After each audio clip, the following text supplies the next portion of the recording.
You were speaking in the week about how you've been here 6 years and games against Burnley have never been particularly easy. Is a 1-0 in the rain and the wind kind of the best you can hope for, really?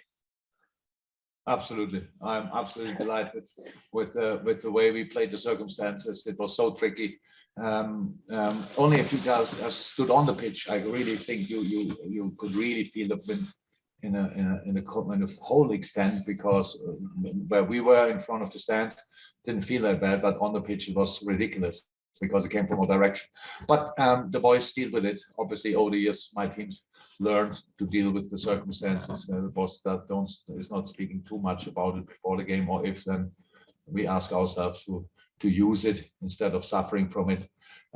That's what happens when you are longer here. So really a difficult game. Yes, they had their moments, but from a specific moment on, actually, I think it felt like they had more moments than they actually had because of the late offside flag. It was already a lot of situations where we defended them really well, and then the flag came late. And if Ali made a save, they didn't even put the flag up anymore. So that's like really crazy. But that's the way it is, and really happy. Today. It was complete adults football was needed, and that's what the boys delivered. Really happy about it. Thank you. A couple from Carl Markham. I'm not sure who David's iPad is, but that's got a hand up, so we might go to that. But Carl next. Hi, Jürgen. Hi, Carl.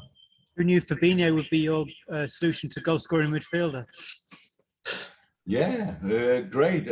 Actually, he probably would have scored already much more goals for Liverpool if I would have put him in the box around in offensive set pieces. Only recently we put him in, and since then he scores. Great goal, absolutely great goal. Yes, the space where the ball came to Sad was the plan, but not in that height, obviously. So Sad made absolutely the most of it with a great header, great deflection. And then timing perfect. Bob is there, first one, and then scores a counter-pressing goal in the 6-yard box, which is absolutely outstanding. You spoke pre-match about a sort of a late decision to put Sadio in. How do you think that went?